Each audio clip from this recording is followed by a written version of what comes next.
네, 이 말씀도 우리가 너무 잘 알고 있는 말씀입니다. 그죠? 으뜸이 되고자 하는 자는 섬기는 자가 되라. 이 말씀이 있고요. 뒤에는 맹인에게 눈을 뜬 사건입니다. 이 두 가지를 잘 살펴봐야 돼요. 어떤 마을에 똑똑한 형과 평범한 동생이 살고 있었어요. 근데 똑똑한 형은 많이 배우지 못한 사람들을 만나면 무시하고 함부로 깔봤습니다.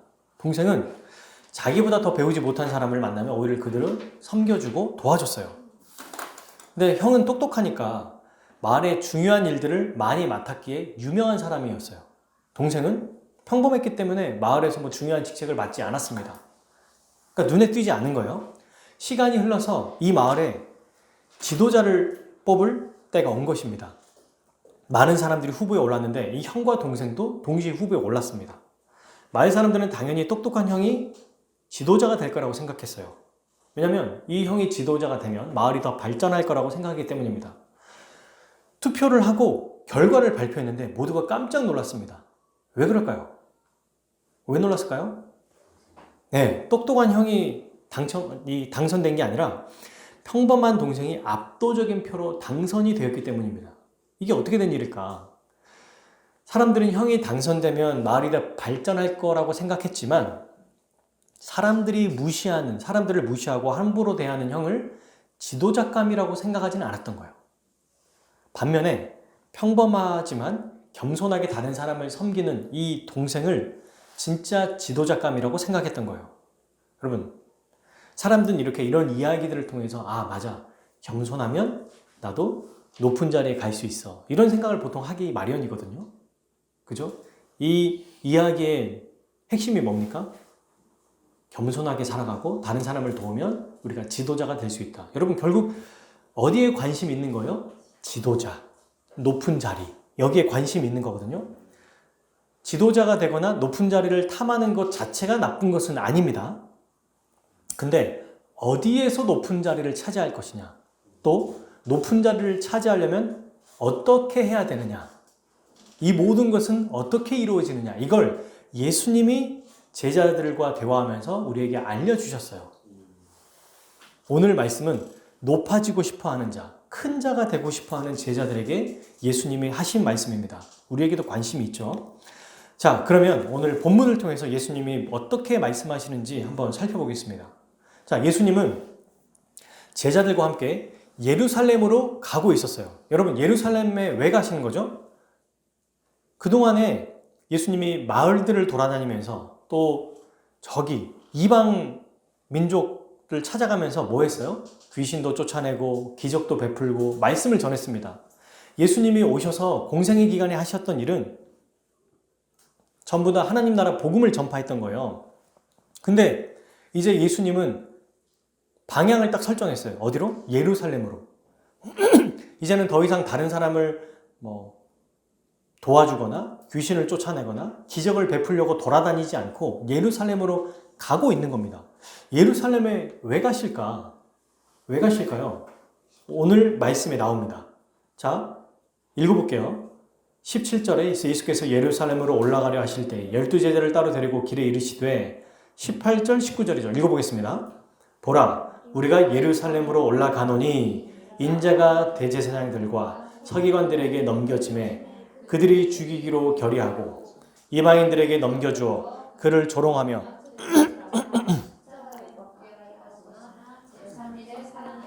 아멘. 자, 이게 무슨 말이에요?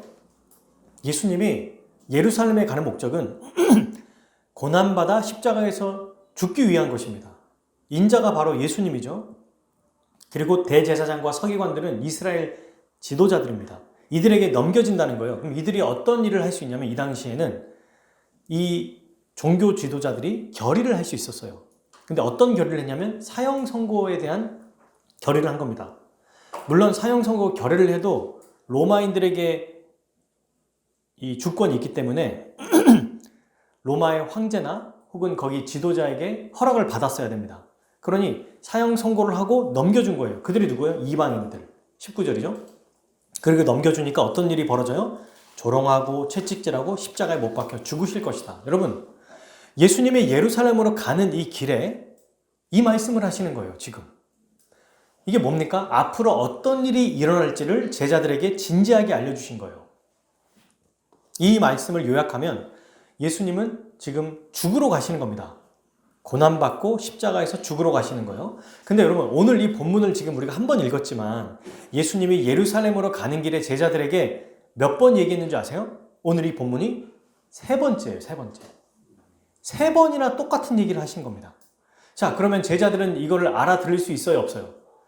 못 알아듣나요? 예수님이 십자가에 죽으러 가신다는 이 사실을 알 수 있을까요? 없을까요? 알 수밖에 없죠. 한 번만 얘기하고 넘어갔으면 그냥 무슨 말인지 모를 수 있는데 세 번이나 얘기했다는 거는, 그것도 진지하게.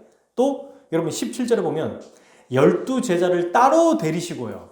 많은 무리들 속에서 얘기하신 게 아니고 따로 데리고 와서 얘기하신 거예요. 세 번이나. 왜 이렇게까지 직접적으로 말씀하셨을까? 중요하기 때문입니다. 이 일이 너무 중요하기 때문이에요. 자, 그런데 이 예수님의 십자가 죽음, 이 고난이 제자들에게는 무엇을 의미할까요? 그렇지. 제자들도 고난과 죽음을 겪게 될 것을 의미하는 겁니다. 그들도 이렇게 될 것이다. 왜 그럴까요? 당시에 제자는 스승이 가는 길을 그대로 따라 살았던 자들입니다.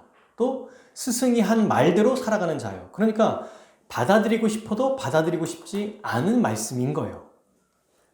이거를 여러분 우리에게 적용하면 두 가지로 우리가 알 수 있어요. 첫 번째, 이 말씀을 우리에게 적용해 봅시다. 예수님의 고난과 죽음은 모든 신자가 가는 길이다. 이걸 우리가 알 수 있어요. 시대와 문화가 변해도 여러분 예수님의 제자는 예수님처럼 살아가야 된다는 이 사실 변하지 않습니다. 따라서 예수님이 겪는 고난과 죽음은 12명의 제자들에게만 해당되는 것이 아니라 믿는 모든 신자가 겪어야 할 삶의 내용인 거예요. 그러니까 이걸 보면서 제자들도 죽는구나 이렇게 볼 게 아니라 우리도 이런 어려움과 고통과 고난을 겪는 게 바로 신자의 삶이구나, 이걸 우리가 기억해야 된다는 거예요. 두 번째, 예수님은 자기를 믿으려고 하는 신자 혹은 이런 자들에게 미리 고난과 죽음에 대해서 알려주십니다. 미리 알려주신다는 거예요. 그러니까 어느 날 갑자기 예수님의 제자가 딱 된 다음에 좋은 감언이설로 막 꼬드긴 다음에 갑자기 헌신해야 된다, 죽어야 된다 이렇게 말씀하시지 않는다는 겁니다. 친절하게 신자의 삶이 어떤 것인지 하나하나 설명해 주는 거예요. 그러니까 신자가 된 다음에 예수님의 제자들이 예수님 절 속였네요 이렇게 말할 수 없다는 거죠. 왜냐하면 여러분 예수님을 믿는 게 난 이렇게 힘든 일인지 몰랐어요 이렇게 말할 수 없다는 거예요. 그러므로 신자는 예수님을 믿는 삶이 무엇인지 알고 그 삶에 뛰어들어서 사는 사람입니다. 자, 어떤 사람이 직장에 들어간다고 생각해 봅시다. 그럼 어떻게 하죠? 이 회사가 어떤 곳인지 알아보나요? 알아보지 않나요? 이 직장이. 알아보죠. 무슨 일을 하는지 먼저 사전에 이걸 조사하나요? 하지 않나요? 다 알아봅니다. 여기는 자동차를 만드는 회사구나. 반도체를 만드는 회사구나. 여기는 회사 업무의 서류를 맡는 일이구나. 여기는 어떤 물건을 파는 곳이구나. 이걸 다 알고 사전에 알고 지원한다는 거예요. 근데 만약에 누군가 돈 많이 벌게 해주겠다고 하면서 아무것도 정보를 주지 않습니다. 회사 이름도 안 알려주고 무슨 일을 하는지도 몰라요. 근데 무조건 이걸 하라고 그래요. 자, 그러면 이 회사는 안전한 곳이에요? 뭔가 위험한 곳이에요? 위험한 곳이에요. 범죄와 연루가 되거나 하여튼 뭔가 속된 말로 캥기는 곳이 있는 거죠. 예수님의 제자라는 것도 예수님이 분명하게 알려주십니다. 어떤 삶인지. 그래서 그 삶에 대해서 알려주고 우리에게 콜링 하시는 거죠. 부르시는 거예요. 이런 삶이다. 이런 은혜가 있고 이런 어려움들이 있지만 이것이 바로 제자의 삶이다. 이렇게 말씀하신다는 겁니다. 그러면 우리는 신자의 삶이, 우리가 신자로 살아가는 삶이 어떤 것인지 무엇을 통해서 알 수 있을까요? 이때는 예수님이 말씀을 통해서 알려주셨잖아요. 그들에게 알려주셨잖아요. 지금은요, 예수님이 우리에게 갑자기 나타나셔서 제자의 삶은 이런 거야 이렇게 말씀하시나요? 아니죠. 어떻게 제자의 삶을 알 수 있죠, 우리는? 그렇지. 성경을 통해서 알 수 있어요. 하나님의 말씀. 그러니 성경과 성경을 전하는 목회자를 통해서, 목사를 통해서 혹은 말씀을 가르치는 사람을 통해서 신자가 어떤 자인지, 어떤 삶을 살아야 되는지, 어떻게 살아가는 자인지, 어떻게 은혜를 받는지 이걸 안다는 거예요. 그러니 이걸 위해서 가장 중요한 건 목회자가 말씀을 제대로 전해야 되는 거예요. 두 번째, 듣는 성도들도 말씀을 잘 분별하고 이게 정말 성경에서 하시는 말씀인가? 저 목사가 자기가 말하는 건가? 아니면 성경에 있는 말을 정말 잘 전하고 있는가를 항상 확인해야 됩니다. 그래야 여러분 우리의 신앙생활이 헛되지 않을 수 있어요. 실컷 열심히 목회자의 말대로 따라갔는데 뭔가 잘못됐어. 나중에 죽어서 하나님 나라 갔는데 너는 내 나라에 들어올 수 없다. 왜요? 정말 나는 열심히 살았는데 내 뜻대로 산 게 아니다. 이렇게 말하실 수 있잖아요. 그러므로 여러분, 예수님이 제자들에게 말씀하신 것처럼 우리도 성경을 통해서 제자의 삶이 무엇인지 분명하게 알고 이해해야 됩니다. 오늘 예수님이 그 얘기를 계속해서 하고 계세요. 자, 계속해서 보겠습니다. 이렇게 이제 말씀하셨으면 제자들이 어떻게 반응해야 될까요, 여러분? 나는 이제 십자가에 죽을 거야. 죽기 전에 고난받고 사형 선고를 받고 모욕과 채찍질을 받을 거다.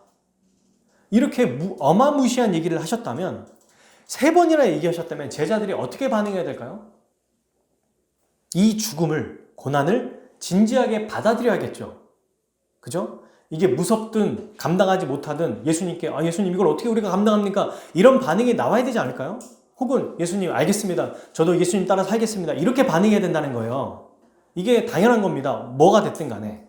근데 오늘 본문에서 제자들이 어떻게 반응하고 있는가? 어떤 누구도 이 말씀에 관심을 두지 않습니다. 여러분. 분명히 들었거든요. 근데 아무도 관심이 없어요. 20절 한번 읽어봅시다. 20절. 시작. 그때에 세베대의 아들의 어머니가 그 아들들을 데리고 예수께 와서 절하며 무엇을 구하니. 예수님이 말씀을 마치자마자 제자들이 이렇게 와서 예수님 이런 삶이라고요? 나는 제자의 삶이 이런 건지 몰랐어요. 내가 어떻게 이러고 삽니까? 이렇게 말하거나 예수님 내가 예수님처럼 그렇게 한번 살아보겠습니다. 도와주십시오. 이렇게 말하거나 해야 되는데 전혀 다른 모습이 나타나요. 방금 예수님이 뭘 얘기했는지와 아무 상관없이 갑자기 한 여성이 나타나고 그 여성과 함께 2명의 남자가 나타나요. 누구예요? 예수님의 12제자 중에 야고보와 요한이라고 하는 2 제자가 나타난 겁니다. 근데 누구를 데리고 옵니까? 엄마를 데리고 오는 거예요. 엄마를. 성경에서는 굉장히 멋지게 표현하지만 여러분 이때 이 2 아들이 지금 우리 예준이나 예담이 정도 나이일까요? 아니에요. 다 큰 성인입니다. 지금 어른이라고요. 12제자가. 근데 엄마는 같이 오고 있어요. 그리고 엄마가 얘기해 지금. 마마 보입니까? 내내 엄마랑 안 다니다가 갑자기 엄마가 앞세워서 엄마 뒤에 2 아들이 이렇게 딱 있는 거예요. 장면이. 그리고 이 여인이 와서 예수님께 절합니다. 그리고 뭐라고 말해요? 20절에 무엇을 구하니? 라고 나오죠. 그죠? 그래서 예수님이 물어보세요. 21절. 예수께서 이르시되 무엇을 원하느냐? 이렇게 물어보십니다. 자, 뭐라고 얘기합니까? 그녀의 답 읽어볼까요? 이르되 나의 이 2 아들을 주의 나라에서 하나는 주의 우편에 하나는 주의 좌편에 앉게 명하소서. 이게 무슨 뜻이에요? 예수님이 지금 예루살렘으로 가고 있는데 지금 어떻게 생각하고 있냐면 예수님은 죽으러 가시는 건데 사람들은 혹은 예수님의 제자들조차도 예수님이 예루살렘에서 가는 목적이 왕의 자리를 찬탈하기 위해서 혹은 왕이 되기 위해서 가는 걸로 알고 있는 거예요. 지금 로마 황제 자리에 예수님이 앉을 거라고 생각하고 있는 겁니다. 그래서 주의 나라에서라고 말하는 거예요. 영광의 자리에 오를 때, 왕의 자리에 오를 때 내 아들 야고보와 요한을 한 명은 오른쪽, 한 명은 왼편에 앉게 해주십시오. 지금 이렇게 요청하는 겁니다. 이 말이 뭡니까? 높은 자리에 앉게 해달라는 거예요. 여러분 정말 기가 막히죠. 예수님 스승은 곧 죽으러 간다고 방금까지 3번이나 진지하게 말했는데 이 2 제자는 엄마를 앞에 앞세워가지고 높은 자리를 주라고 지금 얘기하고 있는 겁니다. 방금 말이 끝나기도 전에 끝나자마자 바로 와서 나타난 거예요. 어쩌면 엄마가 기다리고 있을지도 몰라. 예수님 말이 끝나자마자 이 말을 하려고. 지금 보니까 성경에는 분명히 그녀라고 했잖아요. 엄마라고 했지 않습니까? 근데 여러분 야고보와 요한이 아니라 엄마가 그런 거잖아요 라고 물어볼 수 있지만 아니에요. 야고보와 요한이 한 거예요. 왜? 뭘로 알 수 있어요? 예수님의 말씀을 통해서 알 수 있어요. 22절. 만약에 그 엄마가 하는 얘기라면 예수께서 대답하시되 이래. 여인아 이래야 될 거 아닙니까? 근데 뭐라고 말합니까? 너희는 이라고 말해요. 지금 이 너희는에 누가 있어요? 야고보와 요한이 있는 거예요. 너희는 너희가 구하는 것을 알지 못하는도다. 그리고 22절에 이 성경 저자가 또 뭐라고 말합니까? 그들이라고 말하죠. 지금 왕의 자리에 예수님이 올렸을 때 우리로 말하면 영의정, 좌의정, 국무총리 같은 자리를 야고보와 요한의 어머니뿐만 아니라 누구도 이걸 아주 간절하게 바라고 있다? 야고보와 요한도 아주 간절하게 바라고 있다는 겁니다.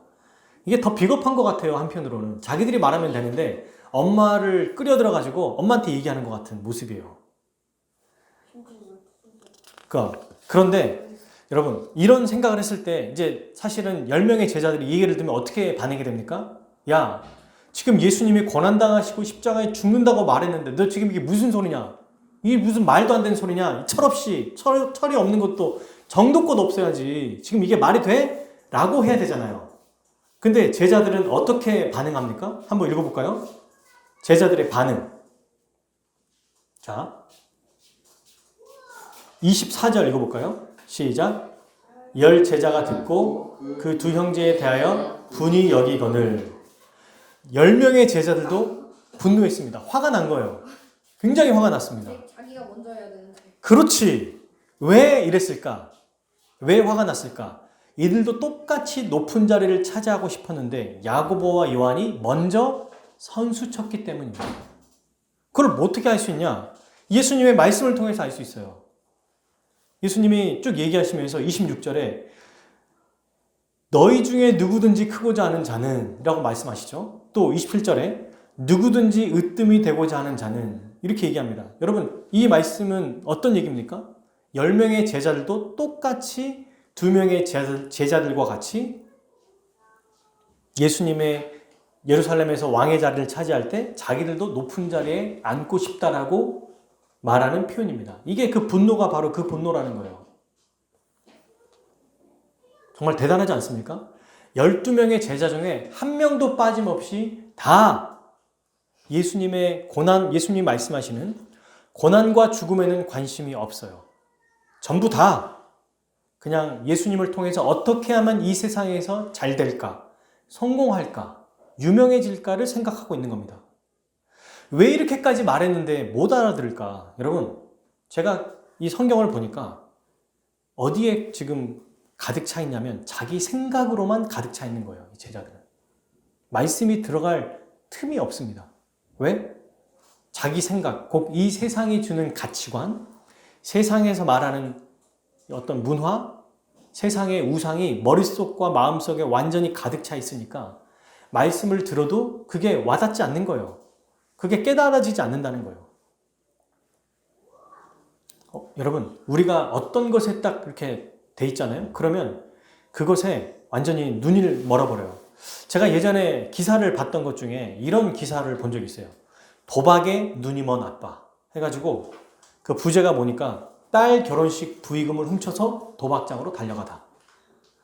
도박에 미쳐버리니까 집에 있는 거 모든 걸 다 팔고 아빠 몰래 결혼식을 했거든요. 근데 그 결혼식장까지 어떻게 알고 찾아와서 부의금을 모두 훔치고 도망간 거예요. 이게 기사로 한번 나온 적이 있습니다. 이게 여러분 아버지로서 해야 될 일입니까? 아니죠. 근데 염치도 없고 자존심도 없어요. 왜? 뭐 때문에? 눈이 멀어서. 도박에 눈이 멀었기 때문이에요. 제자들이 아무리 예수님이 무슨 얘기를 하더라도 눈에 안 들어와요. 왜? 자기 머릿속에 자기 생각으로 꽉 차 있어요. 이 세상에서 잘 돼야지. 성공해야지. 저는 이 말씀을 보면서 이렇게 얘기하고 싶어요. 세상의 가치관에 눈이 멀어버린 사람들이 이 12명의 제자들, 이 사람들의만의 문제인가? 우리는 어떤가? 목사인 저도 한번 생각해 봤어요. 나는 어디에 관심을 두고 있나? 고난과 죽음인가? 아니면 사회에서 존경받거나 인정받는 것인가? 고난과 죽음인가? 남들이 사는 정도는 살아야 되지 않나? 라고 하는 뭐 이런 부분들인가? 고난과 죽음인가? 자녀들을 교육시키고 나중에 잘 되게 하는 것인가? 고난과 죽음인가? 아니면